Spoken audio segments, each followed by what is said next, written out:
Hello beautiful people, and welcome to another video that I think it's overdue, maybe 2 weeks or something. We are on 24th of June. Yeah, it's overdue more than just 2 weeks, but anyways, we're just going to ignore that happened. But today I really wanted to talk to you about my current reads, my 6-star reads if I have some, of course, from my Goodreads list, and some books that probably I just DNF'd and forgot about them. Yeah, so let's dig into the half of the year reading recap that it's overdue and done later. But anyways, so pulling up my Goodreads right now, we are having, if it does load.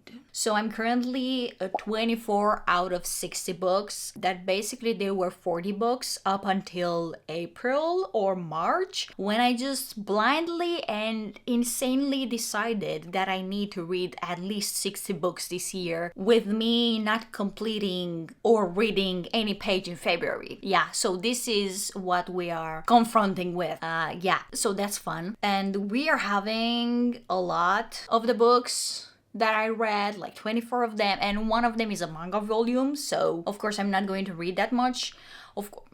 What? Reading? Talking.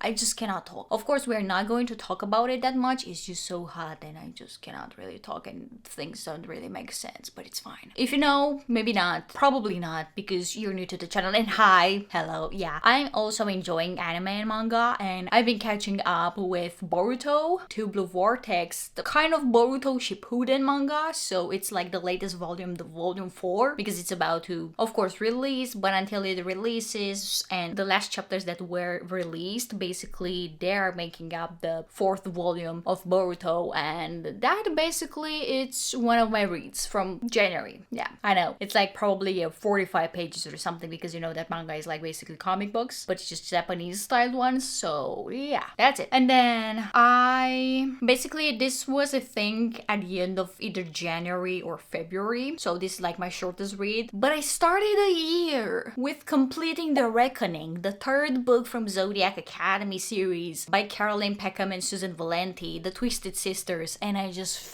love this series. I'm right now at book 6, Fated Throne, and it's a lot going on. If you don't really know about the series or something, I'm not going to spoil anything. I'm just going to talk about them in like kind of a neutral sort of perspective, you could say, so that you wouldn't feel like spoiled, you wouldn't feel like you wouldn't enjoy anymore, you know, the what the fuck is going on with the book series or something. And yeah, so basically it's like about 2 twins that they are in the mortal world, but they soon discover that they are the lost princesses of Solaria. Solaria is basically the universe. And what I mean by that is that someone and a hot teacher just rescues them from the mortal world, and they need to adapt. And throughout the series, basically The Reckoning being the 3rd one, it's kind of the test that they need to surpass in order to, yeah, just earn their spot in Zodiac, right? And of course, they are royal. This is not really a spoiler, but like, you know that being royal and being the chosen one, because this is really having the theme and it's heavily on the theme of the chosen one, it makes you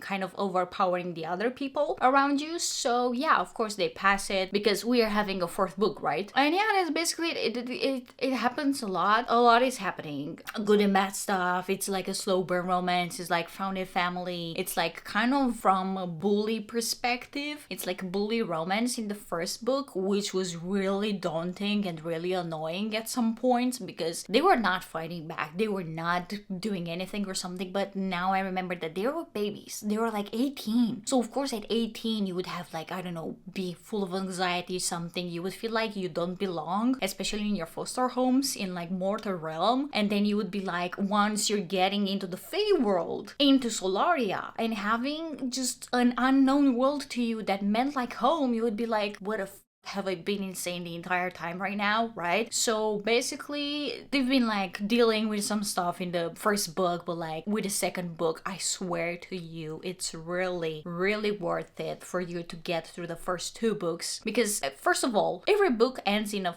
cliffhanger, and it's just so bad.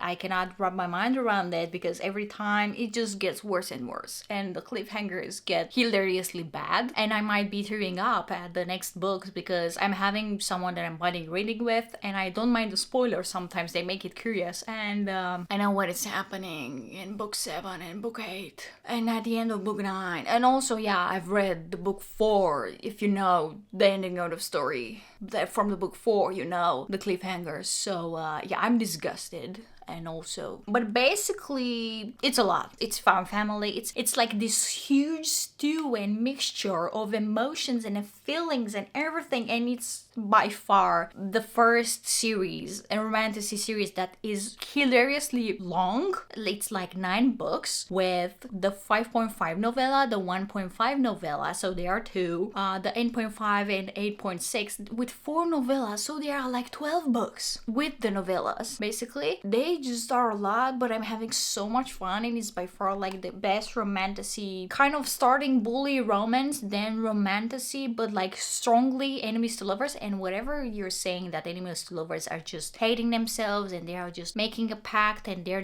like kissing in like, I don't know, 200 pages and something. No, this book really has enemies to lovers. Like Tori burns down Darius's room and Darius is trying to drown her. Like, yeah, that hard on enemies to lovers, right? But you will need to figure that out. You will need to figure the whole shit up. So that's basically it. But hey, I'm just having so much fun, and this is by far one of the romantic series that I love, and it's like the longest one. And also, don't forget to subscribe to my channel for more bookish videos, and I'm really looking forward into giving you juicy recommendations, smutty recommendations, dark romances, romantasies, romance, old fantasy, because I'm like really having some old fantasy series that I want to read. And by old fantasy, I'm meaning like something like Lord of the Rings or George R. R. Martin's work or something, because everything starting with J.R.R. Tolkien was just amazing. So yeah, just follow me up close and maybe subscribe to the channel in case for more bookish content. But moving on from the reckoning, I'm having The Murder After the Night Before,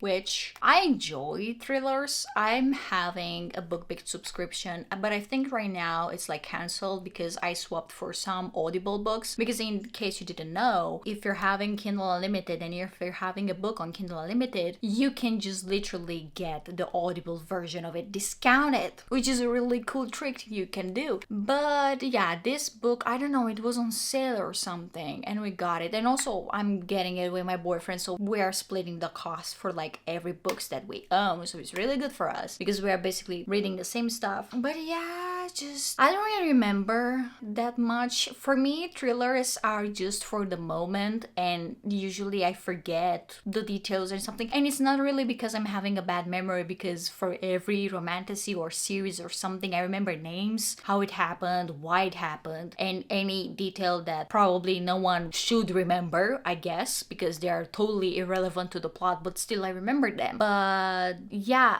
thrillers for me don't have a memorable plot. It's like they are so short and they are like only for the moment. And also I'm like listening to them while I'm doing something at work. It's like more for the feel and for the plot twist and more for the like I'm really wanting to read but I can't, so that I would just listen to a thriller audiobook or something like that. But I do remember that it was a woman that basically got set up for murder and she was drunk. Yeah, she was like hella drunk and she couldn't remember a thing, and there was like this tape, a sexual tape that was released, and by the time that she gets home, it's this whole tape into the whole office, and like her manager knows, everyone knows. She couldn't like really get out of it or something. Hold on, maybe I know her name. I wrote the MC is kind of dumb by the point of annoyance and I gave it 3 stars.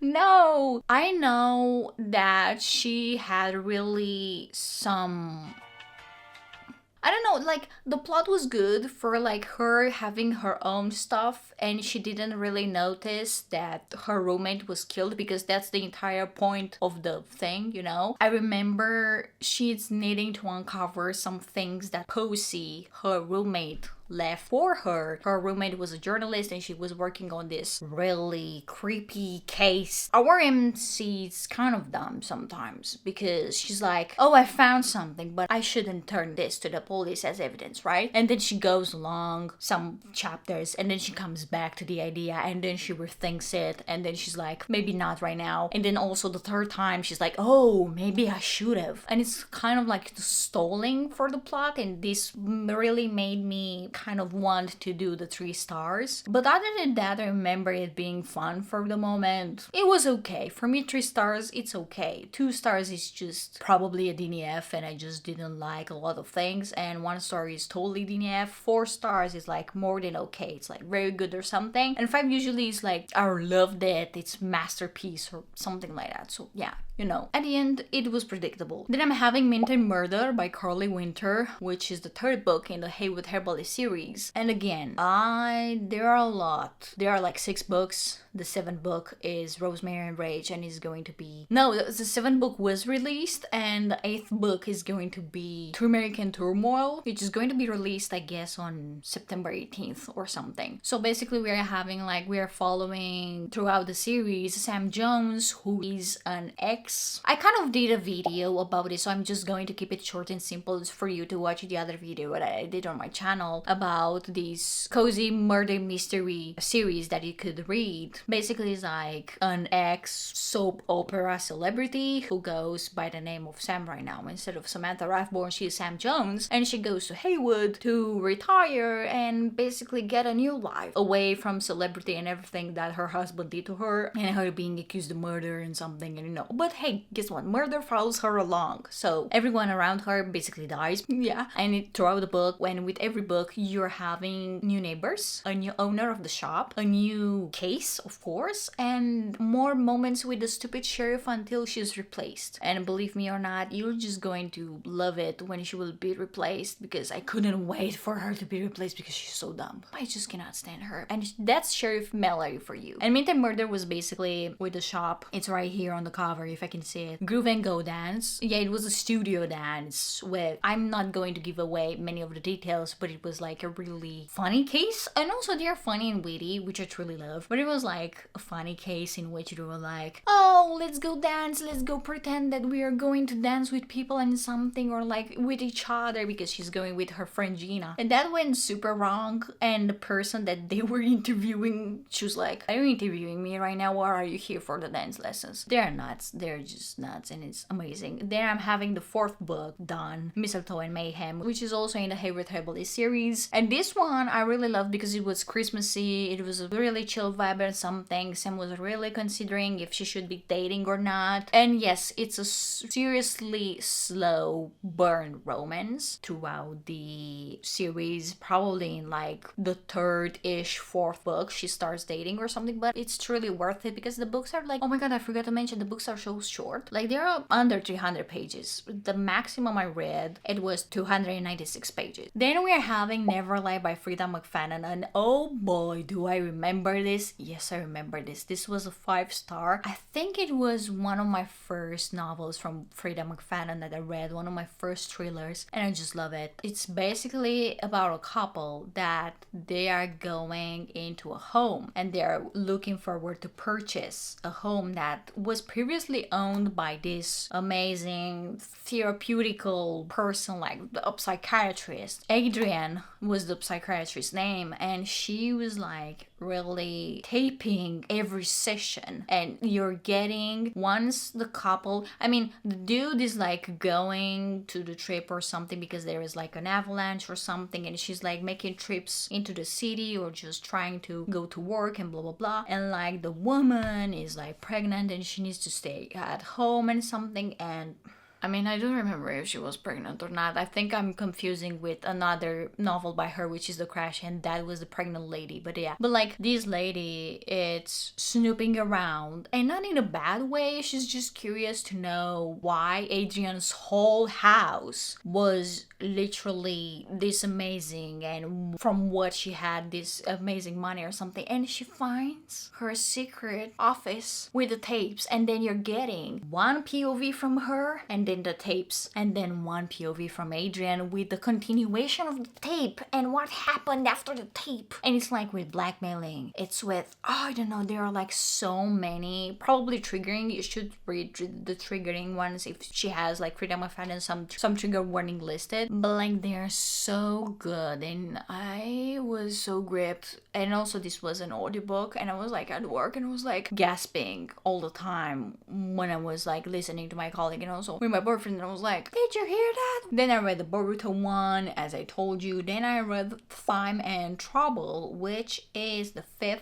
book. This one I read, I didn't listen. So yeah, it's 288 pages. I don't know if you can see, but it's 288 pages. It was with someone really crazy, but also at the same time, the woman really played us, and I couldn't believe it at the end. And it's like, if you probably have read a lot of thrillers, you know by now the predictable or not situations, but this one and also the Never Lie by Frida McFadden were not fucking predictable at all. I felt so dumb in the moment. And also, yeah, I'm talking right now about The Crash by Frida McFadden, which generally the first thought of me was like giving a 4 stars, but then as I progressed to whatever other thrillers I listened to or even read other stuff or something, I just felt like the 3rd star rating was a better one, because I don't know, it was forgettable. I feel like it was stalling. I feel like it was really looking forward to happen something, but like at the same time she was writing nothing. Like she wasn't really writing a lot of stuff, and it was happening over and over and again. It's basically about a pregnant lady that she's rescued from an avalanche because she was going to a car crash and she survived. This is why it's called The Crash. And she's rescued by the dude that is basically holding her hostage, because it's not a dude that's holding her hostage, and she doesn't really consider being held hostage after up until the point of like 60% or something. And yeah, you're just going to discover for yourself, but I don't know, it was just stalling. Then I'm having a DNF, which is followed up by another DNF, and I DNF'd that book at around 49%, almost 50% I read, and I DNF'd it, and it's Her Soul to Take. And Her Soul to Take is the first book in the Souls trilogy. It's a dark romance book. Don't get me wrong, I don't have anything with dark romance. If I'm having gotten fun, I'm just going to read it. But and also I DNF'd Haunting Adeline, and it's not on my list. Yeah, basically, I don't know, Haunting Adeline, I feel like it was like written childish and like poorly, and with like a 3rd or 4th grade English. And just imagine that I'm not a native, so that's even weirder.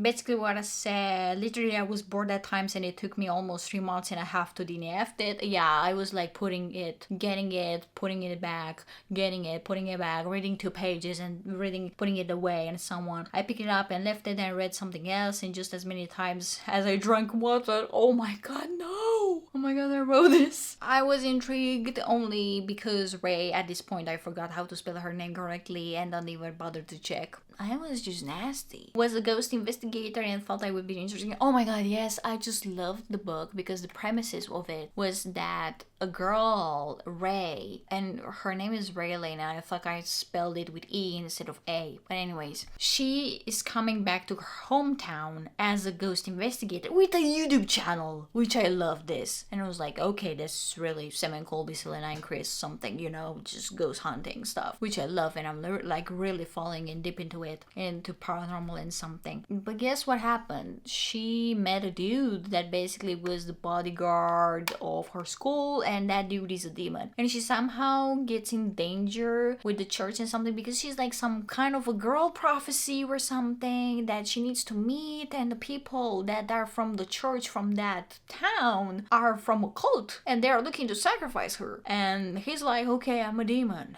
but like, you know, I'm just going to fall in love with you and I'm just going to do dark deeds to you, and also kind of go back and forth and tell you that I shouldn't be together with you. And then Leon is like, Leon the demon, he's like, no, but you shouldn't do this stuff with, like, I don't know, the church dude. You shouldn't believe that the church is good. And also she's like ghost investigator, but she's skeptical, and she's like, oh, I want to make a living out of it, but I'm skeptical that ghosts exist. And when she's meeting Leon, is a demon and she basically sees glowing golden eyes. Yeah, she believes. It was kind of like instant, like, oh my god, I believe now. You're having yellow eyes. Yellow is just so abnormal for eye colors. So yeah, I just totally agree. And I was like, okay, girl. Ushers. I read. Why is my rating 4 stars? Okay, I've updated it. Oh no, wait, no, wait. I read Ushers. Oh yeah, Ushers was like really short, and I didn't really know what the hell was going on. Yeah, I just cannot remember. It was like a really short story about people that were super weird, and they were called the Ushers, and like very eerie and some kind of, you know, Stephen King-ish because he's like his son. I don't really remember. We're just going to move on. Then I read Chamomile and Chaos, which is the 6th book, and at that point was the last book because it was way before I read Rosemary and Rage, which again, it's another on the Haywood Herbalist side, cozy murder mystery, so that was it. Then I read Phantom. I mean, I didn't read. I listened to the audiobook Phantom by H.D. Carlton. Did I hate Haunting Adeline? Yes. Did Phantom was released after Haunting Adeline and did her writing get better? Yes. Did it check all my boxes? Yes. Was a dark romance that I rated 4 stars. It wasn't like really good for the 5 stars, but like what the spice was there, the dark romance it was there, it was phenomenal. Yes. And also the story with the stalker and everything, and like basically you're getting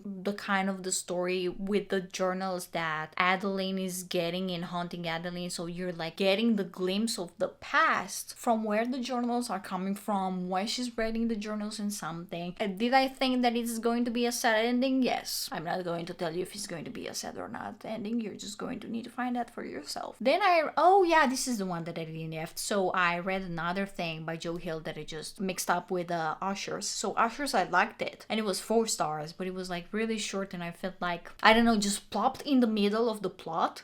Was just popping there, just like you're listening in the middle of the conversation, and you don't know the beginning of the conversation, but somehow you're picking it up on the story, and then you know the ending. This is how it went. But with Jackknife from the Shivers collections by Joe Hill, this one was all over the place, and I just couldn't understand who was what and where was why. Summed up, basically that was really it. And I DNF'd it at 10%, and it was kind of boring. Oh my god, now we're coming with the good books. We're going with Fourth Wing. The next one was Fourth Wing. Did I read Fourth Wing? Yes. Did I enjoy Fourth Wing? Yes. Do I continue the series right now? No. And wait a bit. Don't exit the video right now. The reason why I'm not continuing it's because I'm going to be left into a massive cliffhanger at the end of the 3rd book, Onyx Storm, and I don't wish for that, because as I saw on Instagram stories, I believe, I don't know, 2 weeks ago or something, Rebecca Yarros is back from her trip. She's going to basically just get back to writing, and she's writing a contemporary romance. Yeah,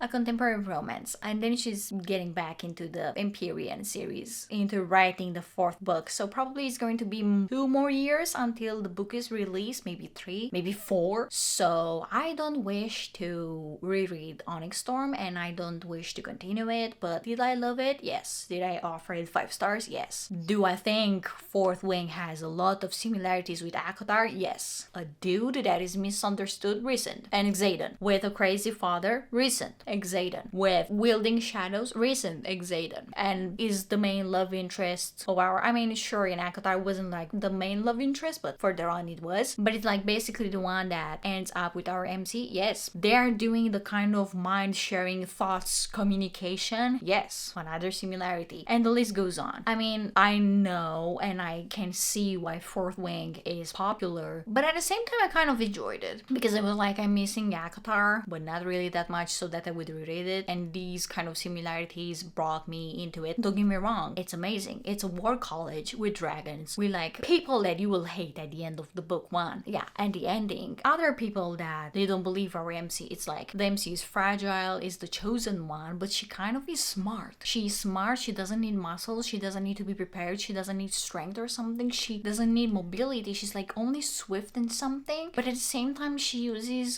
her brain to do something, and it's in one of the lesser parts of the romantasy where you're seeing that women actually are doing something with their brain, and not only with strength and training, and that's it, and their dragon is doing everything for them and whatever. So points for her for like making a powerful main character that basically uses her brain, because I really love that a lot, and this made me do 5 stars for her. Next we are having City of Bones, which I know it's a staple for so many people, Shadowhunters. This was a reread, but it was one of the rereads that I did in English, because I didn't read it first in English. I read it in Romanian. And let me just tell you that I loved it. I loved it more from the source. I loved it more in English. It was something that I felt like I couldn't grasp the Clary and Jay situation and everything, and I'm just not going to get into it because it's basically a really fantastic world, but it's like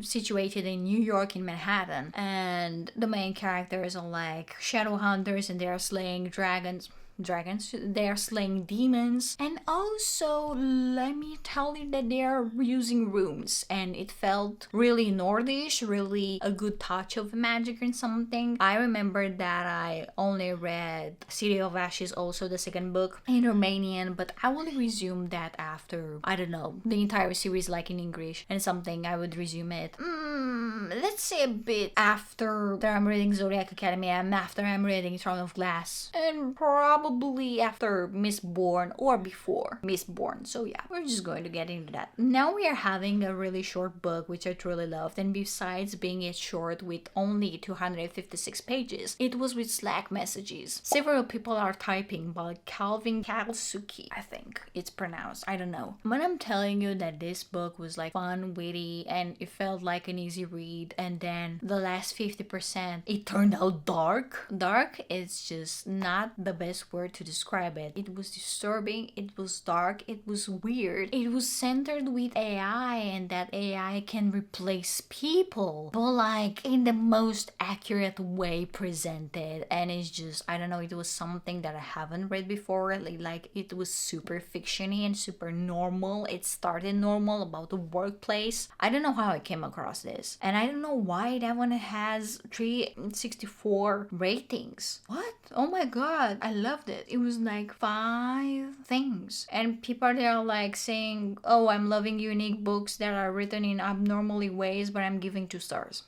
Yeah, I should do justice and just tell more people, please read this book, because it was just amazing and I just loved it. So yeah, thank you. Then we're having The Shadow Princess, the 4th book from Zodiac Academy, which I kind of covered in the rant before, so we're just going to skip into it. Then I've got Death Row, Frida McFadden, which it was a 98, I guess. Let me just see quickly. A 74, even better. I think it was 98 on my Kindle, so yeah. No, on my phone, it was 98, yeah. It was a 74, really short and sweet, with a sad ending. So if you don't like crying, if you are crying, I mean, I'm not crying at movies or something, I know I'm pretty insensitive, which is weird. Yeah, I guess I'm saving my tears for like the hormonal parts of the month, if you get me. But Death Row was definitely something, and it was kind of an illusion up until the 60% mark, because it got really dark, just like with several people are typing. I'm just going to keep it that way for you. So yeah, and then I read Selling Sunshine, Surviving Teenage Motherhood, Thriving in Luxury Real Estate, and Finally Finding My Voice, which is like kind of a 3 stars. It was okay. It was a 224 pages about Mary Bonnet, or Mary Fitzgerald from Selling Sunset, which I don't know, I looked up to. I was like, I'm really looking forward into knowing a bit more about herself. So it was kind of like cute biography. I don't really read biographies, and this was like a breath of fresh air, and I was like, okay, I'm just going to do it. I'm just going to see. And then I read Rosemary Rage, the 7th book of the Hayward Herbalife series, which I told you it was like kind of like Sam is starting her new life again. She's buying a house and something, and they're like, it was kind of stalling a bit in the beginning, and I didn't like it because the other ones were like super fast paced, and I kind of felt like it, and it was bad. And then I recently rated a 5-star read, which was like an audiobook by Selena Myers, if you know Selena's Spooky Boo. I just love her so much and her content, and it's The Haunting of Clandestine House. It's a really short read. I just listened to it. It was like around 2 hours or something, the audiobook. Oh my god, but it was amazing. It was about a house that it had previous owners. It was haunted, of course, and it had really this creepy plot around it that I'm just not going to tell you because I'm going to spoil it, because it's like really short and really good. So please just read it. it. Thank you. Then I just finished last month, I think 1 week ago or something, Cursed Fates, the 5th book of the Zodiac Academy, which I also covered, and the 5.5 book, the Big ASS Party, that I rated 4 stars because this one was like a really cozy something about from Geraldine's POV and Max's POV, which kind of was like a smutty POV-ish, but also about them bonding and something over, I don't know, saving Tori and Darius, and also like saving Darcy and Lance. So yeah, I was about to say Leon because I remembered like her soul to take the demon was like, his name was Leon, and I was like, Leon was not his name. Then I listened to The Home Reader, which is my last audiobook that I listened before this one that I'm listening right now, and I rated of course 5 stars again. And it was The Home Reader. It was also written by Selena Myers and also narrated by her, just like Clandestine House. But I love that it was with all her experiences as paranormal investigator and also her helping the FBI and with all the crazy stuff going on and all the cases, and also she witnessed an exorcism with a guy from Romania, from my country, and it was like, what the hell? Okay, that's weird. But I don't know, it was super eerie, it was super good, it was super nasty, and at the same time it was fantastic. And the way it was narrated by her, I just love it. I just loved it. And also right now I'm listening to The Tenant by Frida McFadden. I'm only having like 12%, so I just dip my toes in it. I just really can't tell you about it. But besides this, I'm also reading Fated Throne from Zodiac Academy series, the 6th book, as I told you. And I'm looking forward into starting some new series, so let me know down in the comments below what you're reading or what was your last audiobook. And until the next video, don't forget to follow me up close into Instagram stories, because there is where basically I tell you guys about my ratings, about my Goodreads journey, about everything that I'm doing. And if you loved my channel, don't forget to subscribe, leave a like, and just, I don't know, let me know what you're reading, what you've been reading, what is your Goodreads goal, maybe something like that. Just let me know down in the comments below. And until then, see you with more surprises on Instagram and also YouTube community. Bye bye.